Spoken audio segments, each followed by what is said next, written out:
नमस्कार, बहुत बहुत स्वागत है आपका मौलिक शक्ति न्यूज में और मैं हूं आपके साथ साइमा। तेलंगाना में कांग्रेस की बम्पर जीत हुई है जिससे बीआरएस और बीजेपी को जोरदार तरीके से 440 वोट का झटका लगा है।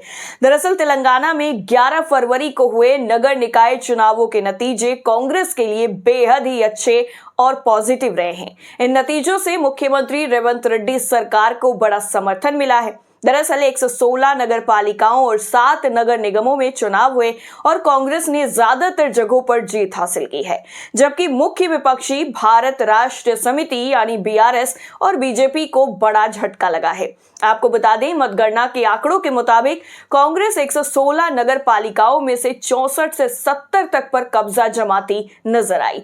बीआरएस को 13 से 15 नगर पालिकाएं मिलती दिखी। कई जगहों पर कोई भी पार्टी बहुमत नहीं पाती नजर आई और इन जगहों पर हंग असेंबली जैसी स्थिति बनी हुई है। कांग्रेस और बीआरएस दोनों निर्दलीय उम्मीदवारों को अपने साथ मिलाने की कोशिश कर रहे हैं। दरअसल आपको बता दें कि नगर निगमों में कांग्रेस ने 4 जगहों मंचेरियाल, रामागुंडम, नलगोंडा और महबूब नगर पर बढ़त बनाई थी। कोटागुडेम में सीपीआई आगे रही, जबकि करीमनगर और निजामाबाद में बीजेपी मजबूत नजर आई। इसके साथ साथ बीआरएस किसी भी नगर निगम में आगे नहीं रही, जो काफी ज्यादा शॉकिंग रहा लोगों के लिए। इसके साथ साथ तेलंगाना राज्य निर्वाचन आयोग के आंकड़ों के मुताबिक कुल 2866 वार्डों में से जहां नतीजे आए वहां कांग्रेस ने 1499 वार्ड जीते, बीआरएस को 765 वार्ड मिले, जबकि बीजेपी 285 वार्डों पर जीती। एआईएमआईएम ने 58 वार्ड जीते और सीपीआईएम को 13 वार्ड मिले। इसके साथ साथ कांग्रेस के लिए ये बड़ी जीत क्यों मानी जा रही है, ये एक सवाल है। दरअसल ये जो चुनाव है वो कांग्रेस सरकार के लिए एक तरह का मिनी रेफरेंडम थे, क्योंकि पार्टी दिसंबर 2023 में विधानसभा चुनाव जीतकर सत्ता में आई थी। अब 2 साल से ज्यादा हो गए हैं। रेवंत रेड्डी ने खुद प्रचार प्रसार की जिम्मेदारी संभाली, कमान अपने हाथ में ले ली। उन्होंने और उनके मंत्रियों ने सरकार की कल्याणकारी योजनाओं, हैदराबाद के विकास और शहरों में कामों को मुख्य मुद्दा बनाया। साथ ही कांग्रेस नेताओं ने बीआरएस के पूर्व मुख्यमंत्री के चंद्रशेखर राव यानी केसीआर के परिवार पर भी जोरदार तरीके से हमला किया। द इंडियन एक्सप्रेस की रिपोर्ट के मुताबिक कांग्रेस के सूत्रों के हवाले से यह खबर दी गई कि हमने जनता को केसीआर की अनुपस्थिति का संदेश अच्छे से पहुंचाया। टीपीसीसी अध्यक्ष महेश कुमार गौड़ ने कहा कि शहरी इलाकों ने भी कांग्रेस का साथ दिया। रेवंत सरकार के विकास एजेंडे से लोग खुश हैं। इसके साथ साथ राज्य में कांग्रेस से मुकाबला करने वाला कोई नहीं बचा, इस तरीके की जो बातें हैं वो कही गई। गांधी भवन में जश्न मना रहे कांग्रेस कार्यकर्ताओं के बीच में से एक नेता ने कहा कि हम 80 निकायों की जीत की उम्मीद कर रहे थे, लेकिन हमने इससे ज्यादा कर दिखाया। अब बीआरएस और बीजेपी का क्या हाल है, किस तरीके से आगे उनको चीजें प्लान करनी चाहिए, जरा सुनिए। दरअसल बीआरएस ने कहा है कि उन्होंने कांग्रेस को कड़ी टक्कर दी और कई सीटों पर बहुत कम अंतर से हारे हैं। इसके साथ साथ बीआरएस वर्किंग प्रेसिडेंट केटी रामाराव यानी केटीआर ने प्रेस कॉन्फ्रेंस में कहा कि हम कांग्रेस के खिलाफ मुख्य विपक्ष बने रहे, बीजेपी बहुत पीछे रह गई। बीजेपी को तीसरे नंबर पर धकेल दिया गया। राज्य बीजेपी अध्यक्ष रामचंद्र राव ने कहा कि नतीजों से हम खुश नहीं हैं, लेकिन हमने कांग्रेस बीआरएस चुनाव में सेंध लगाई। लगता है कि कांग्रेस, बीआरएस, एआईएमआईएम और वाम दल मिलकर बीजेपी को हराने में लगे थे। इस तरीके की जो बातें हैं वो सामने आ रही हैं इस चुनाव के बाद में। अब रेवंत रेड्डी सरकार के लिए इस जीत के क्या मायने हैं, जरा सुनिए। दरअसल ये जो नतीजे हैं वो रेवंत रेड्डी सरकार के लिए बड़ा मनोबल बढ़ाने वाले हैं।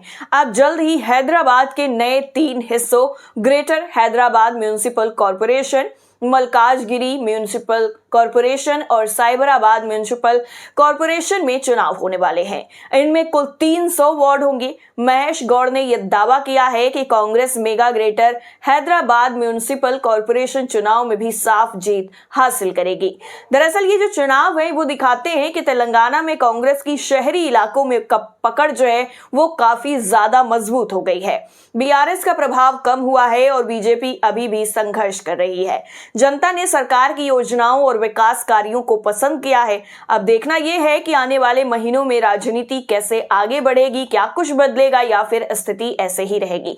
वहीं दूसरी तरफ कांग्रेस ने पीएम मोदी की गुवाहाटी से इम्फाल की फ्लाइट बुक कराई है, जिसको लेकर के हंगामा मचा हुआ है। दरअसल कांग्रेस नेता पवन खेड़ा ने प्रधानमंत्री नरेंद्र मोदी से हिंसा प्रभावित मणिपुर का दौरा करने का आग्रह किया है, जहां 2023 से अशांति लगातार जारी है। पवन खेड़ा ने व्यंग्यात्मक अंदाज में कहा है कि चुनावी राज्यों को हमेशा प्राथमिकता दी जाती है, लेकिन मणिपुर को छोड़ना नहीं चाहिए। उन्होंने दावा किया कि कांग्रेस ने पीएम मोदी के लिए गुवाहाटी से इम्फाल की फ्लाइट भी बुक कर दी है, ताकि उन्हें आसानी हो। प्रधानमंत्री मोदी वर्तमान में असम में हैं, जहां वो 5,450 करोड़ रुपए से अधिक की विकास परियोजनाओं का उद्घाटन और शिलान्यास कर रहे हैं। कांग्रेस नेता ने एक्स पर पोस्ट करते हुए कहा है कि मणिपुर असम से मात्र 1 घंटे की दूरी पर है और पीएम की मौजूदगी से राज्य के लोगों को आश्वासन मिल सकता है। पवन खेड़ा ने दरअसल अपने पोस्ट में यह भी लिखा कि प्रिय पीएम नरेंद्र मोदी, हम समझते हैं कि चुनाव वाले राज्य हमेशा आपकी शीर्ष प्राथमिकता होते हैं, लेकिन मणिपुर को छोड़ा नहीं जाना चाहिए। राज्य 2023 से जल रहा है और ये फिर से जल रहा है। आप आज यानी 14 फरवरी को असम में हैं, मणिपुर सिर्फ 1 घंटे दूर है, कृपया वहां भी जाएं।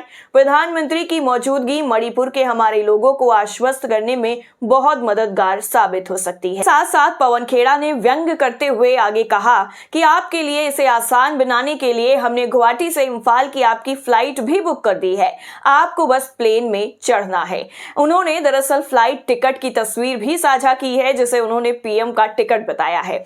आपको बता दें कि पवन खेड़ा ने अपने पोस्ट में आगे ये भी जोड़ा है, क्योंकि मेरे पास आपका नंबर नहीं है, इसलिए मैं यहाँ आपका फ्लाइट टिकट साझा कर रहा हूँ, कृपया इसका उपयोग करें और दिखाएं कि पीएम केयर्स। ये टिप्पणी केंद्र सरकार के पीएम केयर्स फंड पर कटाक्ष भी मानी जा रही है।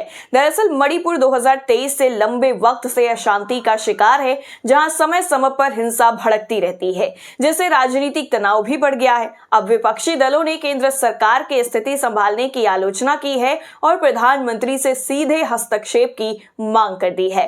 दरअसल सरकार का कहना है कि शांति और सामान्य स्थिति बहाल करने के प्रयास जारी हैं। पवन खेड़ा की टिप्पणियां इस मांग और तेज करने का प्रयास है, जिसमें यह कहा गया है कि प्रधानमंत्री का दौरा हिंसा प्रभावित राज्य के निवासियों को आश्वासन का संदेश देगा। प्रधानमंत्री कार्यालय से कांग्रेस नेता के पोस्ट पर अभी तक कोई तत्काल प्रतिक्रिया सामने नहीं आई है। जब तक ये स्टोरी रिकॉर्ड हुई है, आप तक पहुंच रही है। फिलहाल के लिए चुनाव से जुड़ा पीएम मोदी का असम का जो दौरा है, वो काफी ज्यादा विवादों में घिर गया है, क्योंकि प्रधानमंत्री असम गए हैं और मणिपुर नहीं।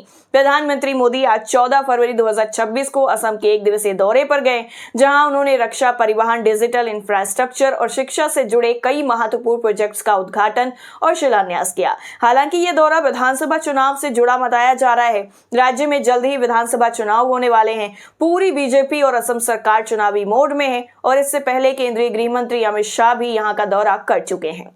नहीं, आरएसएस प्रमुख मोहन भागवत ने भी यहां का दौरा किया है। इसके अलावा राज्य में घुसपैठियों के नाम पर बांग्लादेशी मुस्लिमों का मुद्दा भी काफी ज्यादा गरमाया हुआ है और हाल ही में सीएम हेमंता बिस्वा शर्मा का एक आपत्तिजनक वीडियो भी असम बीजेपी ने वायरल किया था, जिसको लेकर के काफी ज्यादा आलोचना हुई थी और उस वीडियो को लेकर के बीजेपी भी काफी ज्यादा शर्मसार हुई थी। तो फिलहाल के लिए आपका क्या मानना है इस पूरी खबर पर, इस स्टोरी पर कॉमेंट करके जरूर बताइए। आज के लिए इतना ही। बाकी तमाम खबरों के लिए आप जुड़े रहिए मौलिक शक्ति न्यूज के साथ। नमस्कार।